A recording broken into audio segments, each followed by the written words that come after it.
Allez David, match à Nîmes ce week-end. Comme d'hab, on va revenir un petit peu sur ce qui s'est passé face à Orléans. J'imagine que ça a été dur à digérer parce que vous aviez globalement le match en main, hein, même si vous aviez concédé quelques occasions, vous en avez aussi eu beaucoup. Et malheureusement, vous concédez ce but sur une grosse erreur d'Ahmed. Est-ce que déjà ce match nul est digéré? Oui, oui, il est digéré, déjà parce qu'on en a vu d'autres depuis le début de saison, et puis parce qu'on s'attache aussi à ce qui est positif. Donc au niveau du contenu, au niveau du jeu, de nos principes de jeu, maintenant il faut continuer à ancrer les choses, ancrer le positif, et puis s'attacher à ne plus reproduire ce genre d'erreur, et puis se mettre à l'abri surtout. Se mettre à l'abri parce qu'à la 60e minute, entre la 58e et 61e minute, on a 3 occasions pour tuer le match. Mais c'est digéré dans le sens où voilà, on passe à autre chose. Là, on a un contexte différent. On va à l'extérieur. Chez une équipe qui est très performante à domicile, avec trois victoires et 2 matchs nuls. Donc voilà, on est rapidement passé à autre chose. En fait, j'ai l'impression qu'il faut gommer maintenant les petites erreurs parce que déjà à Aubagne, alors c'était pas le même type d'erreur, mais Aubagne, je me souviens que tu avais déjà pointé du doigt la manière avec laquelle vous avez encaissé Ouais. le but. Là, c'est pareil, c'est une grosse erreur individuelle. On sent qu'il manque pas grand-chose, mais voilà, ce sont des erreurs individuelles qu'il va falloir réussir à gommer pour espérer Ouais, maintenant. ouais, c'est ça. Mais en fait, sur les buts qu'on encaisse, moi, j'ai pas souvenir d'une action où on a été complètement déséquilibré collectivement. Alors certes, il y a eu des arrêts de Kane qui n'ont pas produit de but, mais sur le but qu'on a encaissé, souvent c'est des frappes détournées, comme le premier but contre Le Mans, le but contre Nancy, ou des erreurs de placement comme on a fait sur le coup de pied arrêté euh, contre Aubagne, et puis là cette erreur individuelle. Donc ouais, c'est une affaire de concentration, c'est une affaire peut-être aussi de détermination dans la surface de réparation. C'est-à-dire qu'il ne faut pas prendre de risques inconsidérés. Mais je pense que bon, l'erreur a concerné un joueur expérimenté. Donc j'ai pas de doute quant à sa faculté de rebondir derrière ça. Il y a quand même une constante. Alors, je sais bien que les coachs, quand on parle de système, souvent, ça vous énerve parce que vous dites que c'est l'animation qui compte plus que le système. Mais depuis que tu as quand même changé ce schéma de jeu, on sent que l'équipe est quand même plus à l'aise, hein. Oui, Ça voilà. fonctionne mieux. Comment t'expliques ça? C'est par rapport au profil de tes joueurs, par rapport au principe de jeu? Pareil, il faut que je mette des guillemets à principe de jeu parce que ça aussi, c'est Ouais. un peu fourre-tout. Mais comment t'expliques que ça fonctionne mieux avec ce changement de Bah, schéma tactique? je pense que dans un premier temps, il y a peut-être aussi moins de courses qu'on effectue dans ce système-là à certains postes, et notamment les postes dans l'axe. Donc moins de courses, mais on est plus compact. Et deuxièmement, je pense que sur le plan technique, on arrive aussi à se trouver plus facilement parce qu'on est plus étagé sur le terrain. Donc voilà, les 3 défenseurs, les milieux, les attaquants, chacun dans une position bien spécifique. Donc il y a moins de déformations possibles dans le jeu. Et après, il y a des garçons qui bonifient notre jeu. Donc ça, c'est important aussi. Et puis, il y a des garçons qui ont été recrutés aussi par rapport à la verticalité qu'ils peuvent apporter et qui s'épanouissent aujourd'hui dans ce système-là. Maintenant, c'est un système de jeu qui nécessite aussi d'avoir des plans B à certains postes. Et aujourd'hui, on n'a peut-être pas ça à tous les postes. Lesquels, par exemple? Bah, vous allez recevoir par exemple plus tard Diallo en conférence de presse, fait partie de ces joueurs-là qui, au niveau du latéral gauche ou du piston gauche, qui ont pas encore enfin qu'on n'a pas encore le doublon par rapport à ça. Justement, est-ce que tu souhaites encore avoir un autre gaucher derrière Nama, sachant qu'il y avait une solution qui existait avec un droitier, c'était Théo, mais Théo est Mm. blessé. Pareil, je t'ai pas questionné sur le recrutement depuis quelques semaines, parce que c'est vrai qu'avec les arrivées de Nama et de Belgacem, on s'était dit que ça allait, mais est-ce que tu souhaiterais encore peut-être un Non, mais gaucher, un plan B? là aujourd'hui, voilà, aujourd'hui, on réfléchit à ce qu'on peut apporter aussi plus tard dans la saison. C'est clair. Mais aujourd'hui, je suis d'abord dans l'état d'esprit d'optimiser les joueurs qu'on a et qui répondent présents aujourd'hui. Donc voilà, il n'y a pas de nouveau joueur qui va arriver maintenant, c'est pas ça l'idée. Mais voilà, il faut aussi penser à ce qu'on pourrait effectivement préparer si tel ou tel joueur manquait. Justement, puisque c'est Nama qui va te succéder ici, je voulais parler un petit peu de lui. Il est important aussi dans ce nouveau système-là, parce que le fait d'avoir un gaucher dans le couloir gauche apporte peut-être des solutions plus importantes sur le plan offensif, peut-être plus de centre que si tu avais un droitier qui est obligé de rentrer faux pied ou alors de centrer du mauvais pied. Mais voilà, ça aussi c'est important d'avoir un vrai gaucher au poste de piston gauche en ce moment. Oui, bah, je pense que notre nouveau, entre guillemets, correspond aussi à son arrivée. Donc voilà, on avait parlé un peu de Théo Pionnier qui a rendu service à ce poste-là. Même si on avait joué à 4 derrière à Paris 13, ça correspondait au premier match de Nama et tout de suite on a vu la différence dans notre animation offensive. Le fait d'avoir un gaucher à gauche, ça n'a pas de prix. Et ce qui est intéressant avec Nama, c'est que c'est un joueur qui est capable de récupérer les ballons haut aussi. Et là, dans ce rôle de piston, il a suffisamment d'expérience pour ramener des hauteurs différentes dans son rôle. Donc voilà, il sent très bien quand est-ce qu'il faut être bas, quand est-ce qu'il faut être plus haut. Et voilà, je pense qu'en plus, il a un joueur de 26-27 ans. Enfin, dans mon esprit, c'est un cadre de l'équipe. C'est un cadre à tel point que tu l'avais mis capitaine pour son deuxième ou troisième match à Deville en coupe. Voilà, ça témoigne déjà d'un bon état d'esprit. Enfin, tu ne mets pas capitaine comme ça si tu n'es pas certain que le gars il va avoir le bon état d'esprit. Ça veut dire des choses aussi. Oui, c'est vrai. C'est aussi pour lui dire, voilà, vas-y, dis ce que tu as à dire, emmène aussi les joueurs avec toi. Donc je voulais pas qu'il vienne dans ce club-là sur la pointe des pieds, quoi. Donc qu'il soit tout le temps arrivé en cours de saison, c'est jamais simple. Mais voilà, tout de suite il s'est imposé. Et puis dans le vestiaire, même si c'est pas quelqu'un qui est très très expansif, mais quand il prend la parole, il dit des choses tout à fait cohérentes et qui sont impactantes pour le groupe. Donc voilà, c'est le mettre dans la meilleure condition pour tirer le meilleur de lui. Voilà.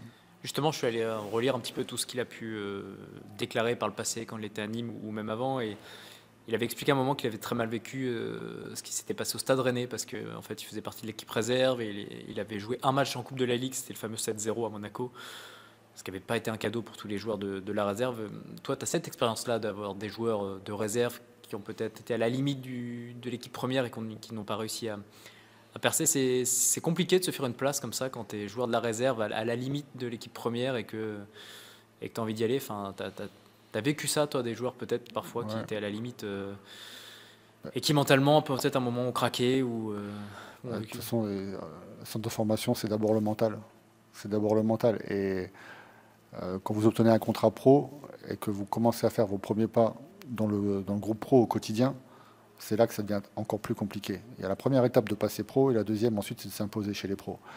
Et là, vous rentrez dans un contexte où vous vous entraînez avec les pros, mais vous jouez quasiment plus le week-end, parce que vous faites du banc avec les pros, vous jouez plus en équipe réserve ou très peu, donc vous manquez de rythme. Et c'est là qu'il faut être fort mentalement. Et puis un aspect aussi important, c'est les blessures.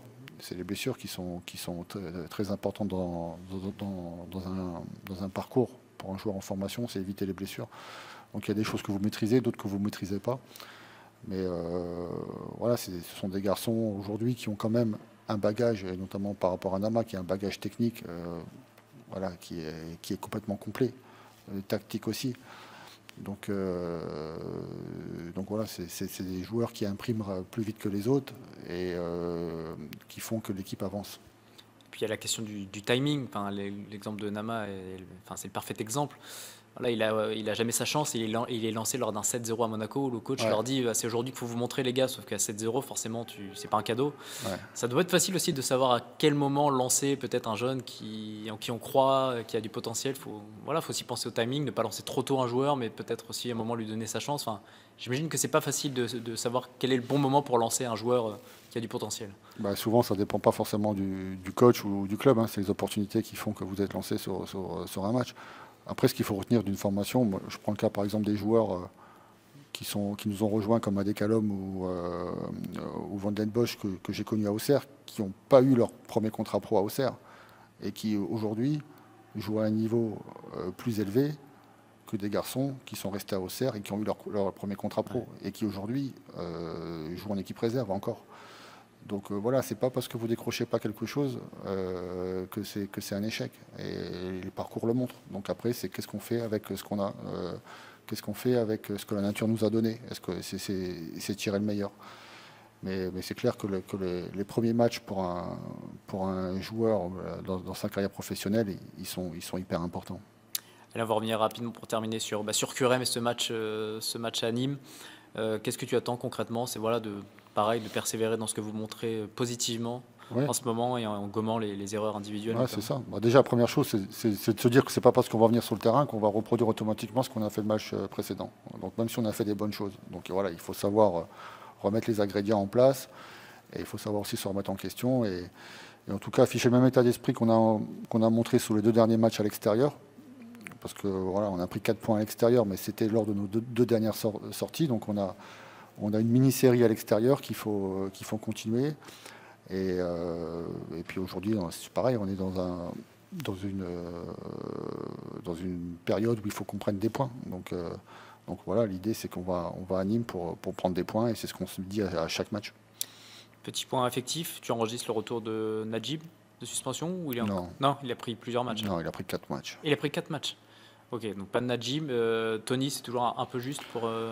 Ouais, Tony ressent quelques douleurs là qui l'ont freiné cette semaine. Donc voilà, on va pas accélérer les choses. Ouais. Et puis on a 2 incertitudes sur Caïn Bonnevie et sur Yankuba Jarjou. D'accord. Voilà. Donc ça, tu décideras demain. Ouais, on va faire un point médical là et puis la décision va être prise. Allez, Nama, déjà, est-ce que ce point face à Orléans est digéré, sachant que vous aviez le match en main? On s'était dit, ça y est, il y a peut-être un match référence, entre guillemets, parce qu'Orléans est une équipe du haut de tableau, il n'y avait pas trop de soucis. Et voilà, vous perdez 2 points quand même bêtement suite à une erreur d'Ahmed. Est-ce que vous avez digéré le fait de perdre 2 points qui aurait été important dans votre situation? Ouais, c'est vrai que c'est plus 2 points de perdus qu'un bon point de match nul, mais après, il faut prendre ce qui a été positif pendant le match. Il y a beaucoup de choses, comme vous l'avez dit dans la question, c'est un match référence pour moi. Le match a été plutôt bien maîtrisé face à une équipe du haut de tableau. Après, voilà, ça vient sur une erreur d'Ahmed, mais les erreurs, on en fera tous. Et ce qu'il faut aussi, c'est vite passer à autre chose. Et pourquoi pas avoir les 3 points à Nîmes. À Nîmes, justement, une équipe que tu connais bien, c'est pour ça que tu es ici. D'ailleurs, à quoi faut s'attendre selon toi face aux Crocos que tu connais très très bien? Face aux Crocos, ouais, ça va être un match, je sais qu'ils vont jouer sur l'intensité. Ils sont à domicile, ils ont les supporters avec eux. Voilà, ils vont essayer de jouer avec leur force physique, athlétique et aussi technique. Donc à nous aussi de les mettre en difficulté sur leurs points faibles. C'est vrai que l'équipe de QRM tourne mieux en ce moment depuis qu'il y a eu un changement de système. Alors, pareil, le système, ça veut tout et rien dire. Après, c'est l'animation qui compte. Mais et ce système, il a pu être mis en place notamment parce que tu es arrivé. Ouais. C'est vrai que QRM n'avait pas de gaucher. Tu es arrivé, tu peux jouer ce poste de piston gauche. C'est un poste où tu te sens bien, ça, ce poste de piston. Ouais, c'est un poste où je me sens bien. J'aime bien attaquer, j'aime bien défendre. Et puis je pense que ça correspond aussi aux joueurs qu'on a dans l'effectif. Donc c'est bien que ça marche. Mais oui, c'est un poste qui me correspond aussi, de piston. Et pourquoi tu as accepté d'ailleurs de venir ici à QRM?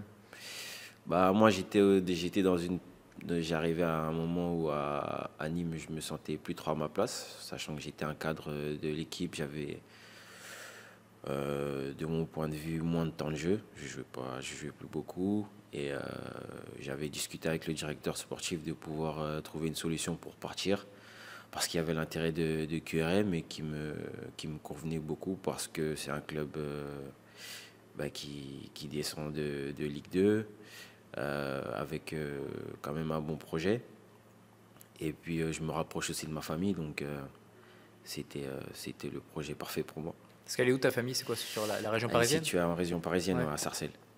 Justement, je voulais venir un petit peu sur ton parcours et même tes prises de parole, parce que et les difficultés du football même en général, comme tu l'évoques là, parce que tu t'es exprimé sur Instagram suite à ce qui s'était passé, tu as mis les coulisses obscures du rêve, ce que tu avais vécu notamment au Stade Rennais. Est-ce que tu pourrais revenir un petit peu là-dessus? C'était ce fameux 7-0 lors duquel tu es lancé face à Monaco, et ce vrai cadeau empoisonné, parce que clairement, en gros, on te dit, bah voilà, c'est maintenant ou jamais qu'il faut se montrer.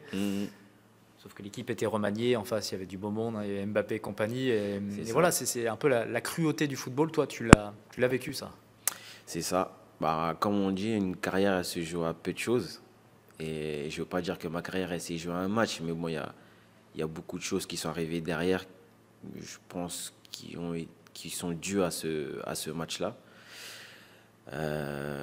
J'avais une relation un peu compliquée avec ce coach aussi. Et oui, c'est vrai que ça a été une période très compliquée. C'est dur comment dire, de voir sa carrière après un match comme ça. Parce que forcément, on se dit, ça va être compliqué, je vais plus avoir de chance. Et les blessures que j'ai eues derrière, elles n'arrivent pas par hasard. Ouais. Je pense que c'était lié peut-être parce que mentalement tu étais Ouais, moins c'était lié. dedans. Moi, j'ai fait, j'ai pas honte de le dire, hein, j'ai fait de la dépression à cause de ça. Et on sait très bien que quand la tête, elle suit pas le corps, forcément derrière, ça peut avoir des pépins physiques. Et moi, ça a été le cas. Ça a été le cas. Et aujourd'hui, je me sers de ça c'est une force pour moi. Donc, j'avance avec. Et ça fait partie de mon parcours. Et finalement, ça m'a rendu meilleur en tant qu'homme et en tant que joueur aussi. Donc, j'avance avec ça. Et ça, c'est pas avec plaisir que je l'ai vécu, mais voilà quoi, j'avance avec. Et justement, la question de la dépression dans le sport, ça a longtemps été tabou. Et heureusement, aujourd'hui, on a l'impression que c'est quelque chose voilà, dont on parle beaucoup. Toi, c'était donc il y a quand même quelques années. Est-ce que tu as pu être aidé là-dessus ou est-ce que c'était encore une époque où il fallait pas trop en parler parce que quand on dit qu'on déprime, généralement, c'est que tout de suite, on dit t'es faible mentalement. Enfin, voilà, il y a des raccourcis énormes qui sont faits et qui n'ont pas lieu d'être. C'est une histoire de fierté, je pense. Il y a beaucoup de fierté à ce niveau-là. Et puis, des fois, il y a des joueurs qui peuvent être en dépression et qui ne se rendent même pas compte qu'ils sont en dépression. Moi, je ne me rendais pas forcément compte que j'étais en dépression. C'est autour de moi que... c'est mes proches qui m'ont dit que ça allait pas trop, que je dégageais peut-être pas forcément des bonnes choses. Et oui, j'ai été suivi par un psychologue qui m'a aidé à mettre des mots sur mes mal-être. Et je pense que c'est important. C'est important d'avoir ce suivi psychologique en dehors du foot, parce que dans le foot, on est dans le rush un peu. C'est match par match, entraînement, performance, et on s'oublie un peu dans tout ça. Donc, c'est très important d'avoir ce suivi psychologique pour perdurer dans le football. Et puis ton dernier épisode à Nîmes démontre aussi que rien n'est jamais acquis, puisque tu étais avec un coach qui te faisait entièrement confiance, tu étais un cadre du vestiaire, et puis voilà, il y a un changement d'entraîneur qui fait que tout est remis en question, quoi. Donc on n'est jamais à l'abri en fait. C'est ça. Et après, c'est en tant que chaque joueur aussi, hein, quand on se sent plus à sa place, d'avoir aussi le courage de dire les choses et de partir, parce que bon, comme on dit, l'herbe n'est pas forcément plus verte ailleurs, mais là pour moi aujourd'hui c'est le cas. Je suis heureux ici et c'est une bonne chose pour moi d'être venu ici. Je suis reconnaissant aussi envers le club pour m'avoir fait signer ici. Tu penses que ton épisode à Rennes a pu t'aider justement à prendre la décision là, de quitter Nîmes en disant voilà, je pars tomber dans ce que j'ai connu, il faut que je parte, il faut un moment que je prenne des décisions? Ouais, c'est ça. Moi, ça a été logique. Après, aujourd'hui, je mets toujours ma santé mentale sur le premier plan. À partir du moment où je me sens plus heureux ou plus épanoui, c'est qu'il est temps pour moi de partir. Et ça a été le cas à Nîmes. J'en veux pas, j'en veux pas au club, hein, j'en veux pas à qui que ce soit. Mais voilà, c'est ma santé mentale. Et j'ai bien fait de venir ici parce que aujourd'hui, je reprends plaisir à jouer au football. T'en avais marre du soleil, tu voulais la grisaille et la pluie, ça te manquait? C'est vrai que le soleil, c'est quelque chose qui fait plaisir au quotidien. Mais j'ai cette habitude-là de vivre dans les régions normandes, Bretagne, donc ça ne me dérange pas. Tu connaissais quelques joueurs ici du vestiaire avant d'arriver ou pas du tout? Tu es vraiment arrivé dans l'inconnu? Alors, je connaissais Jason Trey, Ouais. avec qui j'ai joué quand j'étais plus jeune. Mais sinon, je ne connaissais pas forcément les joueurs directement. J'avais déjà joué contre eux. Donc le contact, il s'est fait plus facilement vu qu'on avait joué les uns contre les autres. Et puis non, j'ai découvert franchement de très bons mecs dans le vestiaire. Et le coach t'a rapidement confié le brassard en Coupe de France à Deville Marum. T'as été surpris de récupérer le brassard comme ça, alors que tu venais à peine d'arriver, que tu connaissais pas grand monde. Surpris, non, ça va pas me surprendre d'avoir le brassard. Je suis un joueur qui aime bien avoir des responsabilités. Après, le brassard, c'est voilà quoi, c'est juste. Je pense que tout le monde devrait être tout le monde devrait être capitaine, à sa manière, hein. Mais, euh, mais non, c'est pas quelque chose qui m'a surpris. Moi, T'as pas surpris qu'il te le donne aussi rapidement alors que tu venais d'arriver, que tu étais la dernière recrue. Non, Non, ça non. m'a pas surpris. Et pour terminer, un petit mot sur ce match justement à Nîmes. Qu'est-ce que chez vous, quelles vont être les attentes? C'est quoi? C'est continuer dans la logique de progression qu'on a pu apercevoir ces dernières semaines tout en gommant les petites erreurs individuelles. C'est ça un peu l'objectif? Ouais, c'est ça, hein. Gommer les petites erreurs qu'on peut faire. Parce que sur les derniers matchs, c'est sur des erreurs qu'on a pris des buts, quoi. Donc essayer de gommer ça et surtout prendre ce qu'il y a de positif parce qu'il y a beaucoup de positifs et de continuer comme ça, hein. Ça va le faire à un moment donné, ça va tourner dans notre sens.